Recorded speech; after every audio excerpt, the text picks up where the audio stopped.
empowering the blind to be excellent, do more, and live with greater success.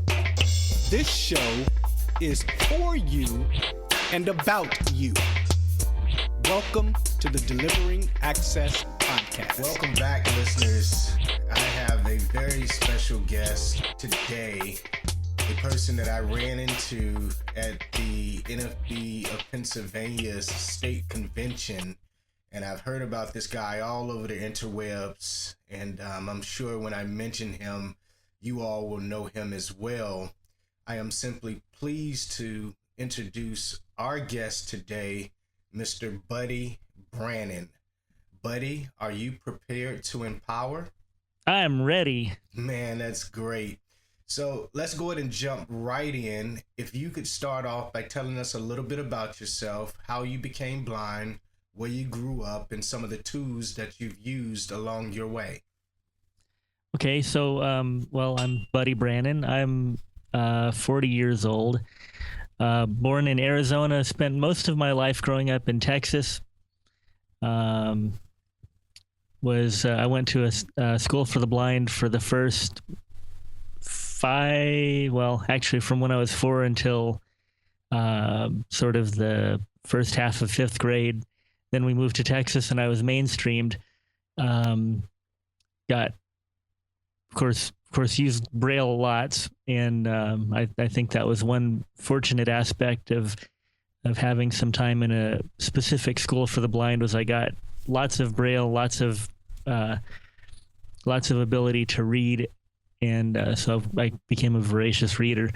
I started with computers when I got mainstreamed with the Apple IIe,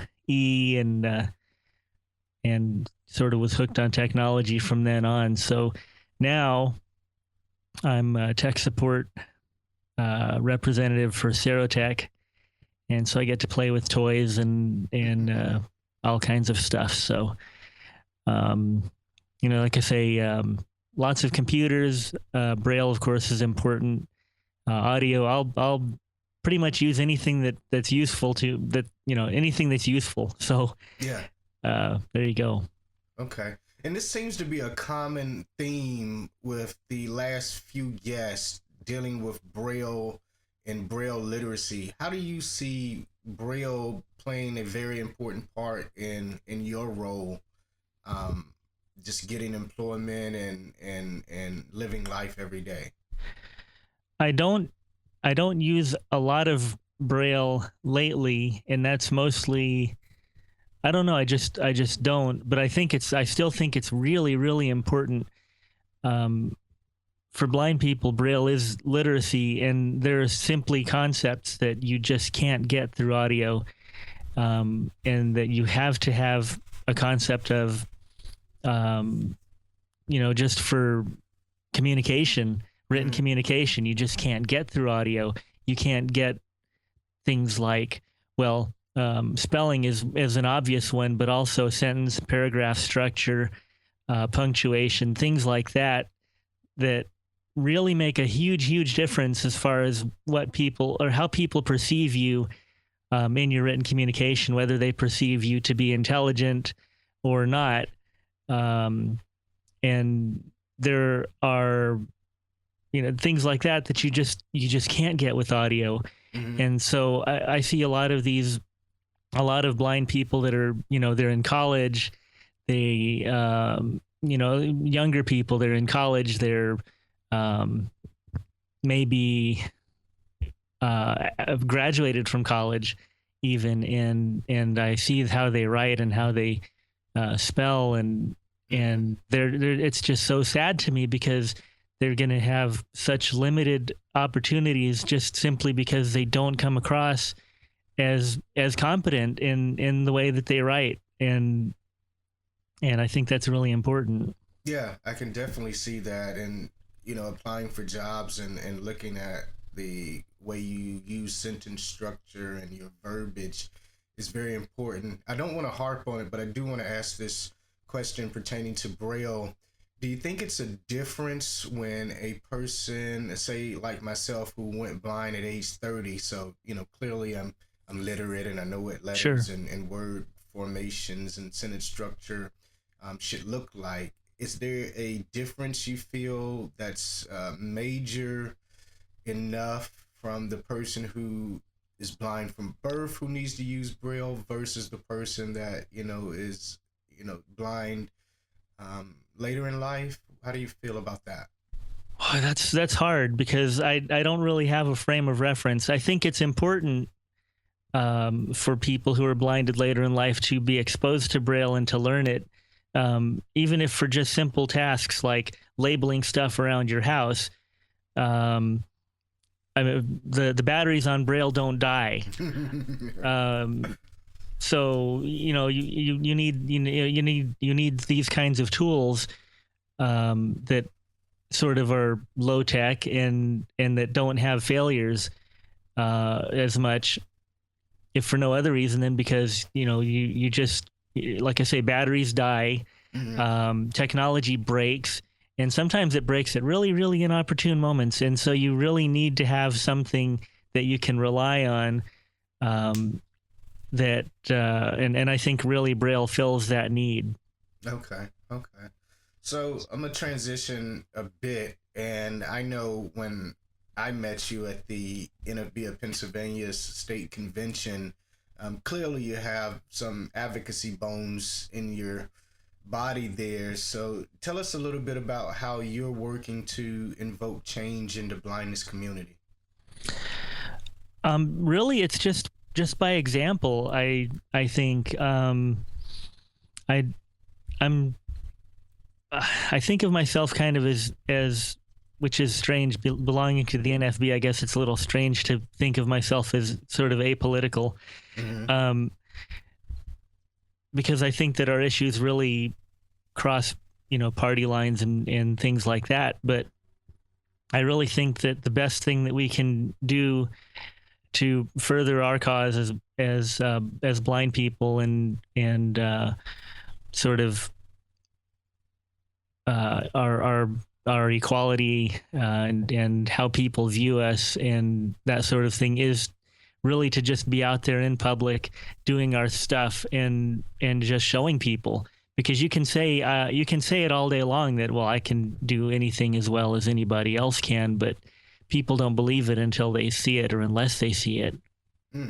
That's a very important point. And one of the things I try to underscore when I'm in various meetings or doing speeches is that the simple fact is showing up is half the battle. And what I mean by that, if we're out and about, sighted individuals and kids don't have that aha moment like, oh my God, that's a blind person and let's see what they're going to do. It's that mystery because we're not out there, but yet we say we can do anything. But a lot of individuals are stuck in the house. They're stuck in a frame of reference, and it is a lot of lip service, but no true action to it. So you're exactly right. Let me ask you this: what's your desire or passion for the blindness community? Really, I just want us out there and integrated into society, doing our thing alongside our sighted counterparts. That's really all I want, and it's a big order, sure, because we've got lots and lots of hurdles to overcome. We have lots of perceptions to overcome, not just in the general public, but among ourselves, because let's face it, we're part of the general public too. Oh yeah. So there's lots of perception we need to overcome. Yes, discrimination is real. It's not. I hesitate to say that it's the cause of every problem we have, because sometimes I think we can be our own worst problem. But I think that the biggest thing that we have to do, like I say, is get out there. One of the things that we say in the NFB is, and I love this because people often take it out of context. We say with proper training and opportunity, the average blind person can do the same thing as average sighted person on terms of equality, reducing blindness to the level of a mere nuisance. Now, people get the last part of that and they say, oh, no, blindness is more than a mere nuisance. Blindness is a pain in the ass or whatever, right? Right. But they forget the first part. And the first part is as important as the last part, with proper training and opportunity. And I think a lot of times we're missing the training or we're missing the opportunity, and you have to have both. Mm-hmm.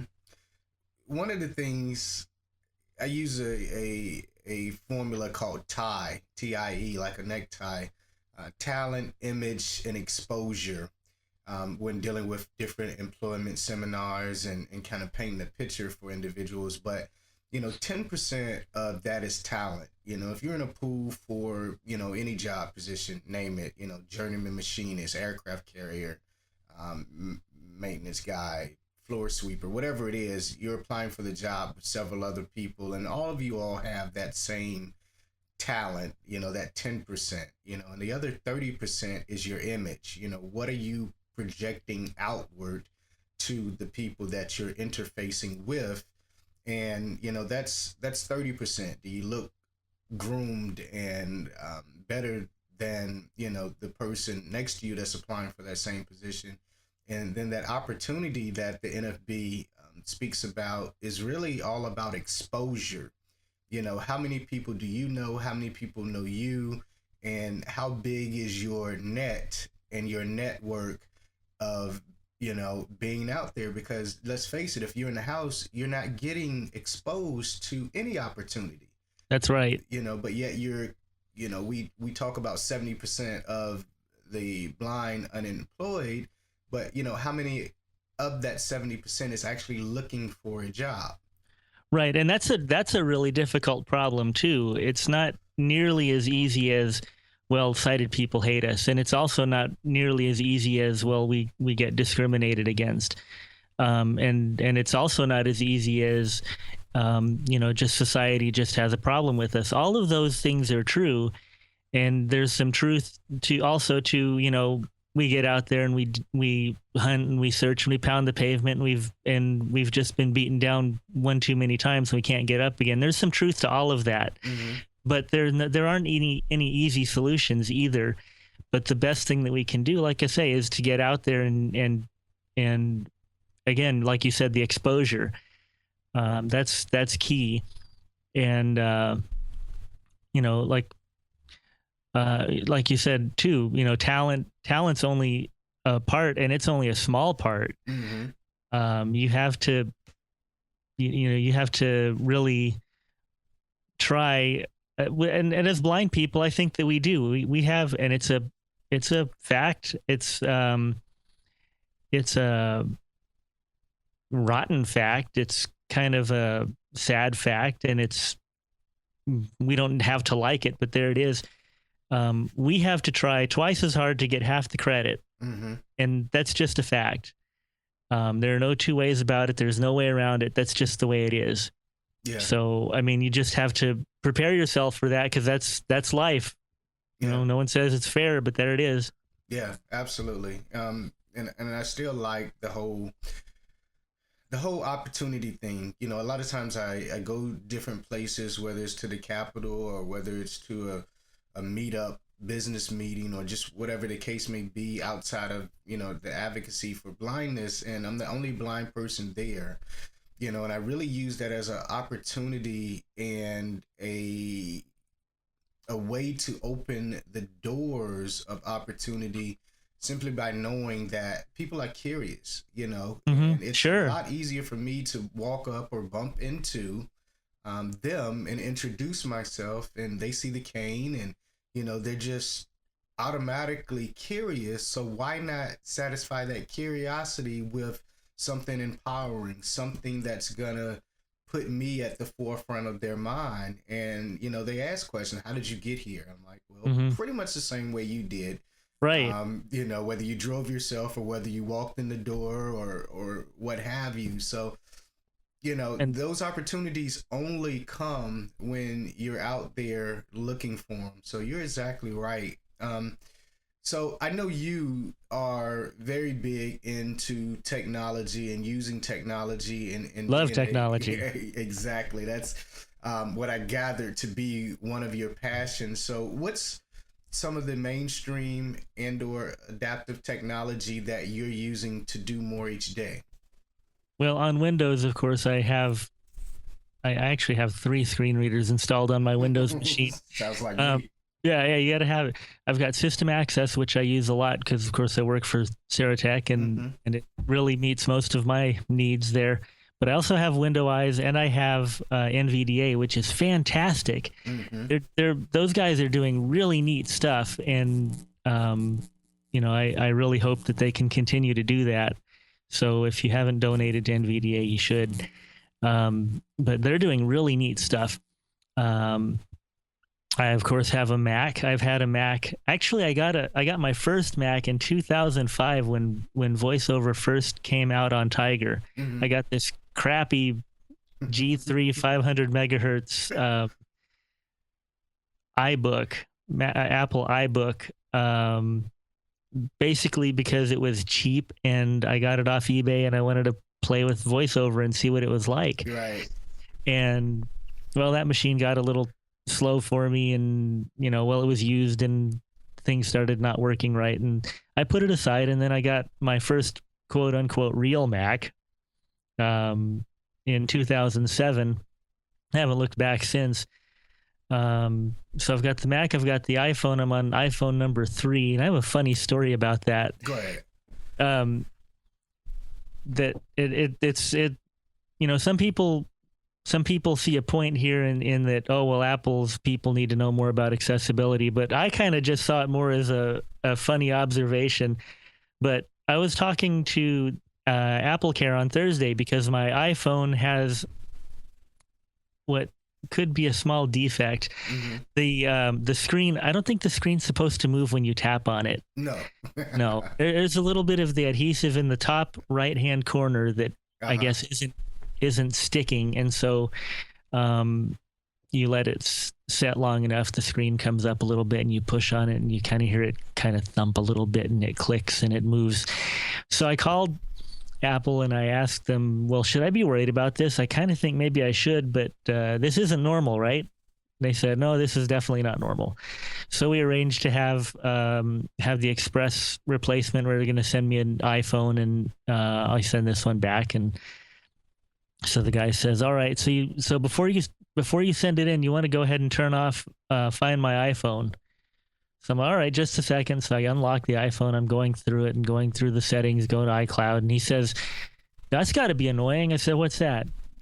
He says, every time you do something on your phone, it talks. I said, well, I think it would probably be a lot more annoying if it didn't.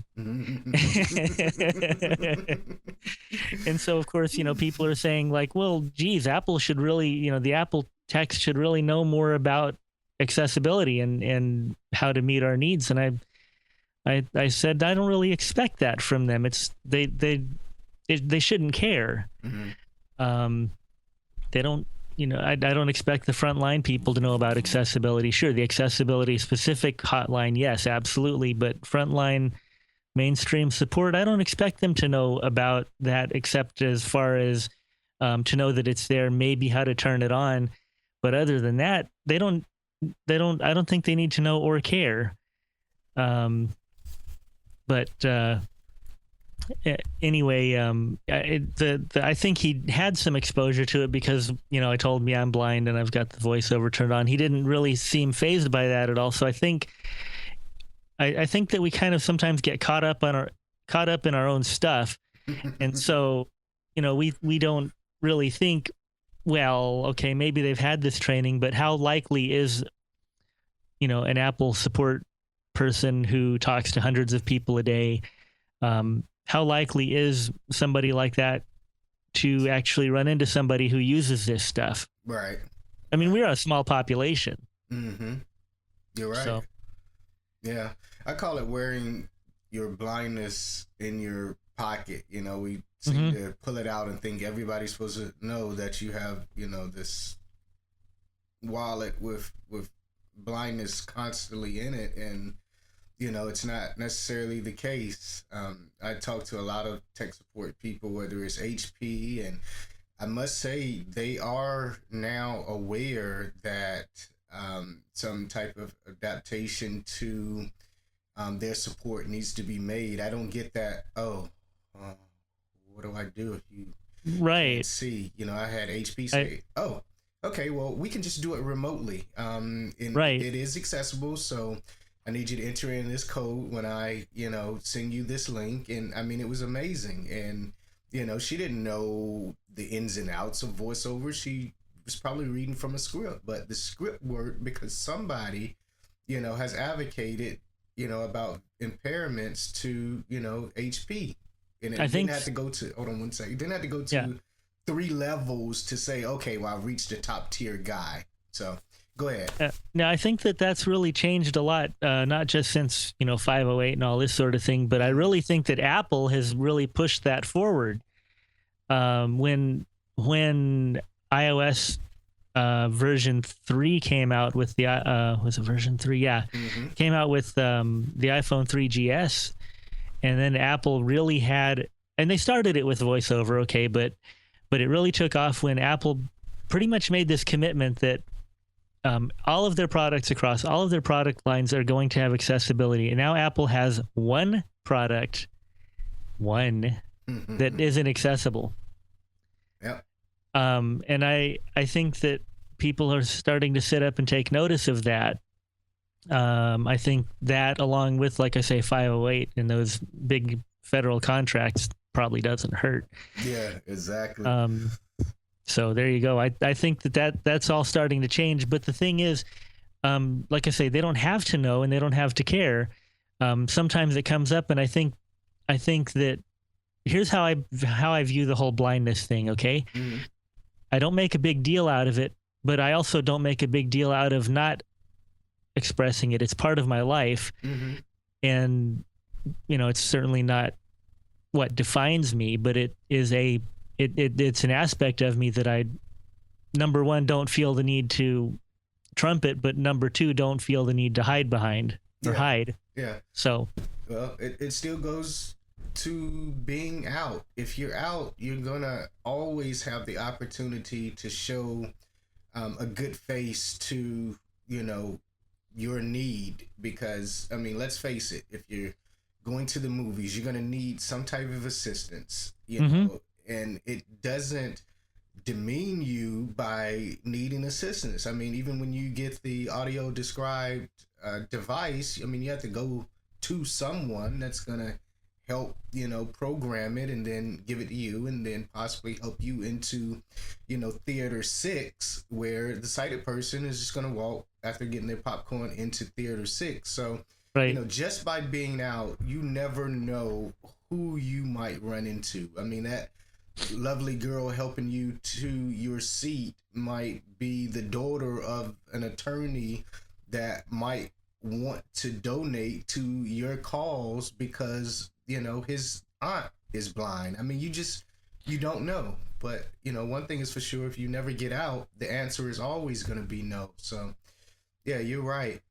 But I wanted you to geek out on that topic because I know you use a lot of different screen readers, but we have now reached my favorite part of the show.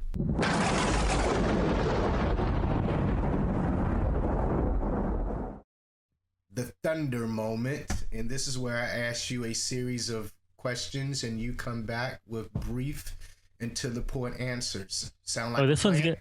This one's going to be hard for me because I'm long-winded, but okay. Yeah, I had an attorney on, so can you imagine? I wanted to say, I object. But, buddy, who was one of your mentors growing up, and what was the best advice they gave?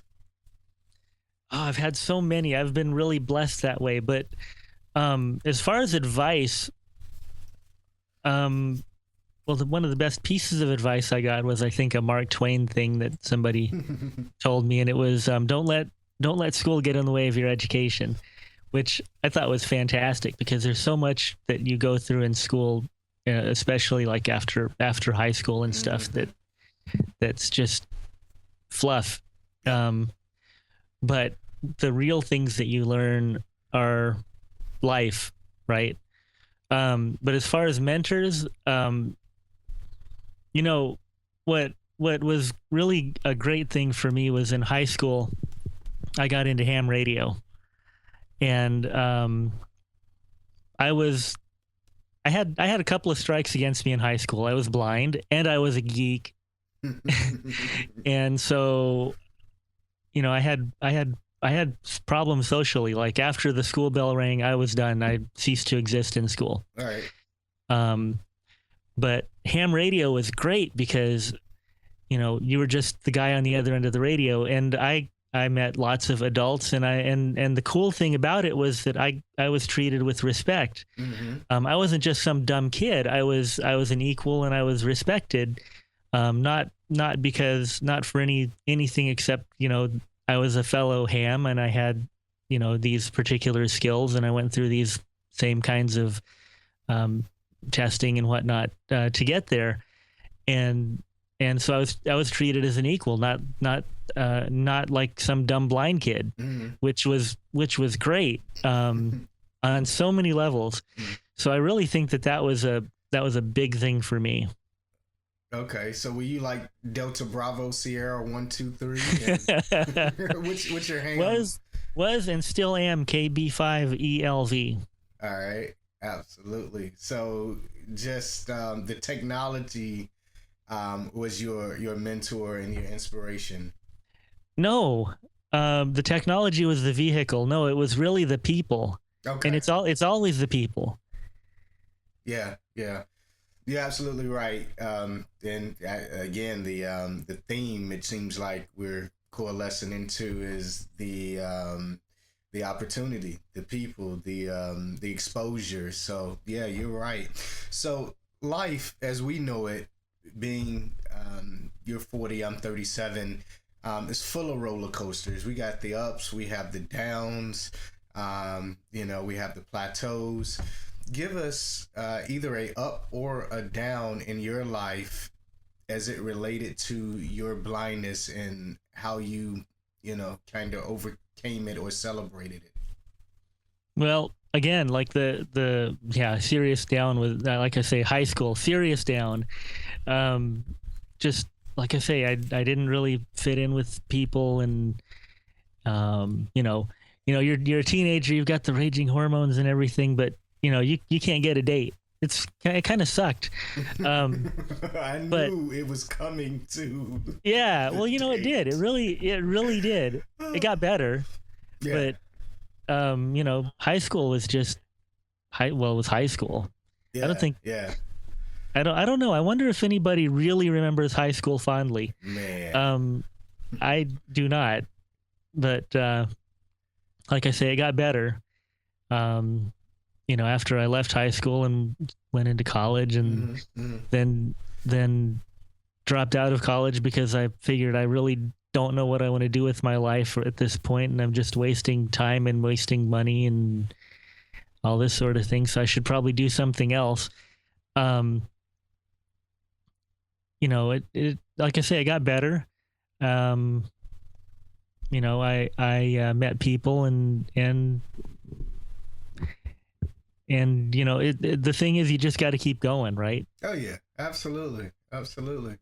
So what is it Churchill said? It's like, if you're going through hell, keep going.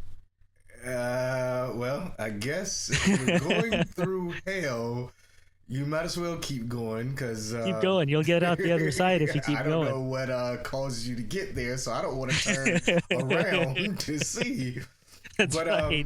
You know, in meeting you at the NFB State Convention in State College, Pennsylvania, I can say, you know, you went from that geeky high school person into, you know, something like a pimp now. So, you know, I see that, you know, things have changed for you. It's, buddy, hey, buddy, I need some help, you know. So you're able to use those skills to get what you want. So yeah, that's a definite change. But speaking of change, let's talk about the innovations in mainstream and assistive technology there. You know, what's exciting you the most on that front?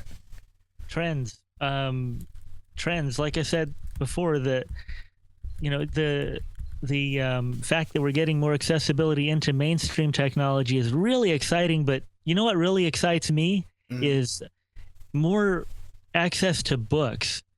And remember, back at the beginning, I said I became a voracious reader. I had access to lots and lots of Braille when I was a kid. Now,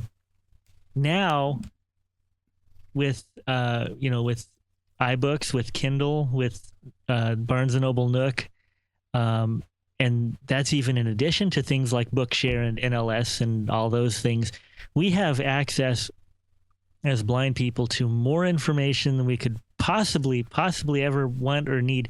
We are embarrassed. We have an embarrassing riches here in knowledge. And I was telling somebody the other day, okay, so this new book that's coming out, do I want to get it on Kindle or do I want to get it on Nook? And this is a great problem to have. I mean, when have we ever had this particular kind of problem? Kind of never. All right.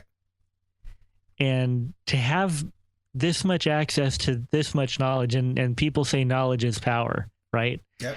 So, I mean, to have this at our fingertips, really, just the same as anybody else, is just, I can't think of anything more exciting or more empowering than that.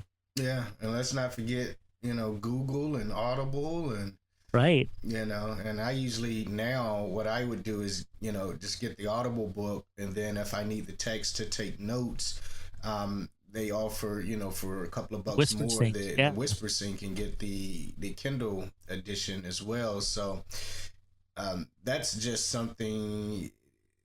I mean, imagine reading and the technology proliferation just with being able to take an audio book and a textbook, and if you're listening to it on the Audible side and then you open up the Kindle version, it automatically places you right where you left off from the Audible side. So, I mean, that's just great technology and innovation in itself. So, yeah, I mean, we have a vast amount of free and low cost ways to access information and improve ourselves. So you're absolutely right. Let me ask you this. What's one thing that you would tell a person who's just become blind and they ask you, what do I do? How do I overcome it? How do I deal with it? What's my next step? What would you tell them?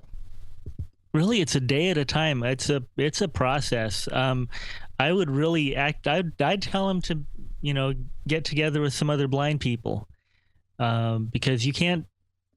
I mean, I guess you could go through it by yourself, but it's a whole lot easier when you have people that can help you.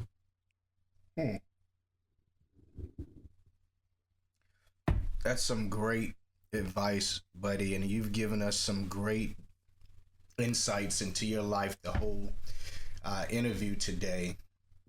We've reached the end of the interview, but what I'd like you to do is give us one parting piece of advice.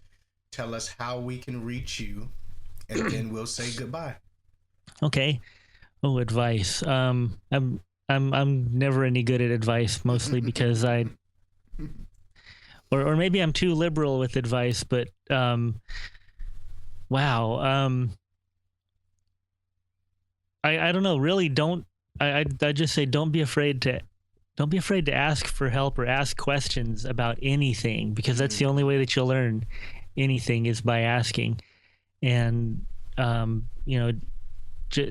don't be afraid to do that, because like I say, somebody else has probably got the same question as you. So and on the other end of that, don't be afraid to be helpful either. Absolutely. So if people want to get in touch with me, they can follow me on Twitter. My Twitter is twitter.com/bbrannan. That's BBRANNAN. You can email me if you want as well at buddy@brannan.name. Yes, really. BUDDY@BRANNAN.NAME. I didn't know they had a .name. Yeah, .name. Let's see, that went live in 2004, and 3 days later, I registered Brannan.name. Wow. I'm the only guy on my block to have one. Right. It's the out of all the emails I've heard, never ever heard of that. So you might be the only guy in the world with .name. Yeah, but buddy, again, it's been great speaking with you. It was very nice meeting you in Pennsylvania. I'd like to give a quick shout out to our podcast producer and sound engineer, Aaron Linton, and buddy Brannan, our guest. And we'll say goodbye for now. Thanks, Vashawn. It was great to be here. Thanks for having me. Not a problem. In my traditional closing, if you think you can, or if you think you can't, you are right. Think pennies, get pennies. Think dollars, get dollars. See you on the other side. This has been a Yucca Music Group production. Website 81x.com/Yucca/X. The Yucca Music Group can be reached at 678-608-8969. All rights reserved.